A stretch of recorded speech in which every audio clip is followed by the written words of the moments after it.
नमस्कार मंडळी, स्वागत आहे तुमचं पंकज क्लिप्समध्ये, ज्यात आपण मोठे पॉडकास्ट छोट्या छोट्या क्लिप्समध्ये टाकतो. ही स्टोरी तुम्ही नक्की एन्जॉय कराल, पण त्याआधी सबस्क्राईब करायला विसरू नका. दुसरं काय झालं तुमच्यावर असं? दुसरं एक सांगेन मी, ती म्हणजे ही कुठेच तुम्ही ऐकली नसेल अशी कथा माझ्याबरोबर घडली. माझ्याबरोबर म्हणजे माझ्या सख्या भावाबरोबर घरी. ॲक्च्युली स्टोरी मी स्टार्टिंगपासून सांगतो कशी घडली ती. एक साधारण 2-3 वर्षापूर्वी अचानक माझा भाऊ मला कॉल करतो. मी ॲक्च्युली मुंबईलाच राहतो आहे गेली 6-7 वर्ष जॉबच्या निमित्ताने. तर भावाशी जास्त म्हणजे फोनवरच बोलणं आधीमध्ये होतं तेवढंच. भाऊ मला अचानक बोलतो आहे की दादा, मला ना रोज रात्री एक स्वप्न पडतं आहे. आता स्वप्न पडतं आहे म्हटल्यावरती आपण काय रिॲक्ट करतो, सगळ्यांनाच पडतं, ठीक आहे, हां, नॉर्मल आहे ते. तर मी बोललो हां ना, पडू दे ना, काय भयानक पडतं आहे काय? बोलतो हां. मी बोललो मग त्यात काय झालं? विसरून जायचं, काय नाही, दुसऱ्याची काय नाही. बोलतो दादा, मी डोळे बंद केले ना, झोपलो, परत मला ते स्वप्न जिथे संपलं होतं तिथून कंटिन्यू होतं. त्याच्यानंतर सलग 15 ते 20 दिवस त्याला ते स्वप्न पडतच होतं. मग तो रोज मला फोन लावायचा. मी विचार करायला लागलो, माझा भाऊ म्हणजे असं डेली आमचं कधी फोनवर बोलणं नसायचं, कधीतरी असायचं, म्हणजे 2-3 दिवसांनी एकदा असं. हा डेली मला सकाळ संध्याकाळ फोन लावतो आहे, म्हणजे सिरियस आहे काहीतरी.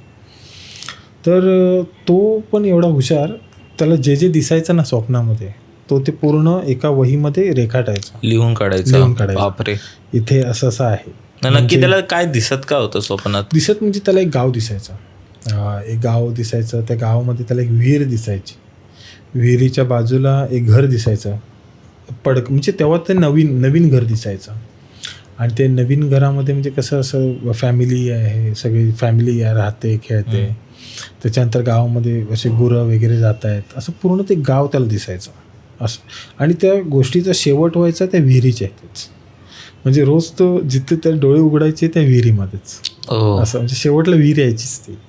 आणि तो ते आहे ना पूर्ण रोज तेच स्वप्न पडून आहे ना त्याच्या लक्षात एकदम, म्हणजे उठला की लगेच तो हात बाजूला ना वही घेऊन बसायचा की हे होतंय ते मी लगेच रेखाटणार.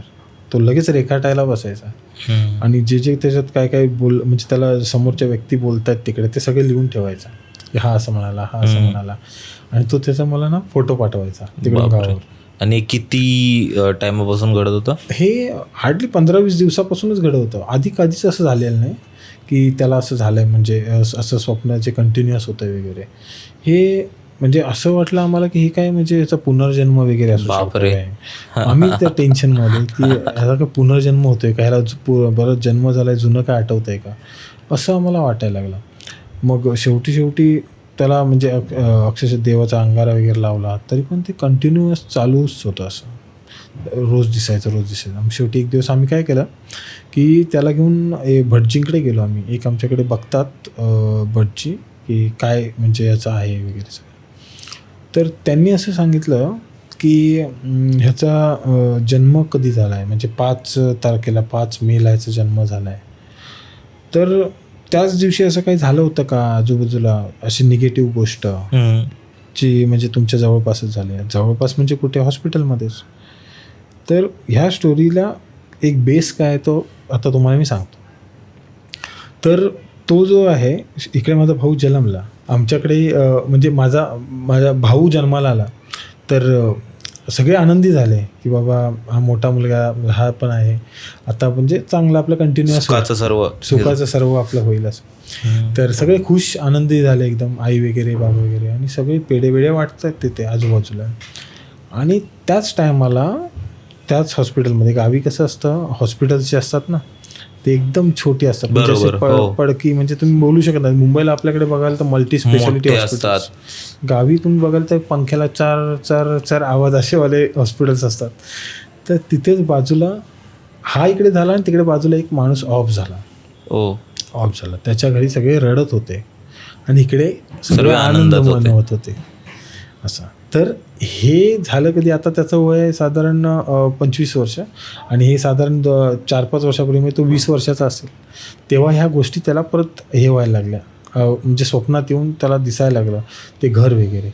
म्हणून यांनी काय केलं, म्हणजे हे जे आम्ही दाखवलं ते भटजी की ह्याने हे चित्र काढलेली आहेत, आणि ती जी विहीर होती आणि ते घर ते त्या गुरुजींनी ओळखलं आणि तशी जी विहीर होती ना खाली म्हणजे असते माहिती आहे अशी काळ्या दगडाची अशी असते ना खालून चालत जाता येतं पायऱ्या असतात बरोबर. तशामध्ये तशी युनिक विहीर होती.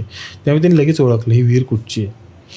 ते बोले एक गाव आहे इथून आपल्यापासून एक साधारण 15-20 किलोमीटरवर तिथे साधारण असं विहीर आहे आणि असं घर आहे, एकदा तुम्ही जाऊन कन्फर्म करून या. तर भावाला घेऊन आम्ही गेलो तिकडे. त्याने तो रस्ता सांगत होता. तो त्या गावात कधी गेला नव्हता. तो लिटरली रस्ता सांगतोय, इथून असं जायचं, इथून लेफ्ट घ्यायचा, इथून राईट घ्यायचं, असं करत करत त्याने त्या घरापर्यंत आम्हाला नेऊन पोचवलं. आत्ता सांगताना काटा आला अंगावर माझ्या अक्षरशः. तो बोलतोय तीच विहीर, ती बघा तीच विहीर. तर मला सांगताना मध्ये अक्षरशः शार येतात अंगावर. त्यांनी जे घर रेखाटलं होतं ना सेम टू सेम ते घर म्हणजे पडीक घर होतं, सेम टू सेम. त्याने नवीन घर रेखाटलं होतं असं, पण ते सेम टू सेम तसंच जे जीर्ण झालेलं असतं असं तसं ते घर होतं. तसंच बाहेर ती विहीर आणि त्याने खेळताना मुलांची चित्र वगैरे तशीच तुळस. बापरे. ते हे सगळं त्यांनी म्हणजे तो त्यांना दाखवलं हेच आहे ते. कारण आम्हाला कन्फर्म झालं की म्हणजे ह्याला हेच दिसतंय गाव. आणि नंतर समजलं तो जो व्यक्ती वारला होता त्याचंच ते घर होतं. त्याच्यानंतर ह्याच्यापासून सुटकारा आता कसा घ्यायचा म्हणून भटजींकडे गेलो. आम्हाला भेटलं तेच आहे घर, तेच आहे, हे आहे. त्यांनी सांगितलं की कुठची त्याची वस्तू असेल जी तो घालतोय शरीरावर ती वस्तू जाळून त्या विहिरीत टाकून द्या, त्याला दिसणं बंद होईल. कुठची अशी वस्तू आहे जी कुठची वस्तू जो तो परिधान करत असेल, जसे कपडे किंवा हातात काही घड्याळ वगैरे जो ते परिधान करतो तर ते फक्त जाळायचं आणि त्याच्या अंगावरून काढून टाकायचं आणि आम्हाला माफ करा, आम्हाला माफ करा, आमची चुकी झाली असं फक्त बोलायचं तिथे आणि निघून या, मग तुम्हाला परत कधी असा त्रास होणार नाही. आणि त्याला एक ताबीज दिला. तर त्याने तसं केलं. आम्ही त्याला घेऊन गेलो, त्याचं शर्ट तिथे काढलं, शर्ट चायला टाकून दिला आणि माफी वगैरे मागितली आणि तिथून रिटर्न आलो. त्या दिवशी पण त्याला स्वप्न पडायची बंद झाली. म्हणजे ह्या स्टोरीचा एंड म्हणजे एंडला आपल्याला कळतं. म्हणजे तेव्हा असं झालं होतं 1999 साली. इकडे हा जन्मला आहे, तिकडे ते वारलं आहे आणि त्याचं कधी त्याला आठवतं आहे. म्हणजे तेव्हा मला अजून ट्रस्ट झाला या गोष्टींवरती की जो व्यक्ती कधी आपल्या आयुष्यात त्या गावात गेलेला नाही, जिथे जायला रस्ता पण नव्हता, साधारण असा खडबडीत रस्ता, तिकडचं सगळं तो रस्ते दाखवतो आहे आम्हाला, तिथे घेऊन जातो आहे आणि जे त्याने रेखाटलेले चित्र आहेत ती चित्रांना मॅच होतं आहे ते घर आणि सगळं हे परिसर. तेव्हा एक विश्वास बसला मला ह्या गोष्टीवरती. हे जेव्हा घरी झालं तेव्हा अशा गोष्टी खूप साऱ्या ऐकल्या होत्या. कारण कसं कोकणात तुम्ही नाक्यावर गेलात ना तिकडे तुम्हाला ही गोष्ट प्रत्येकाकडे ऐकायला भेटतेच, इथे हे आहे तिथे ते आहे असं.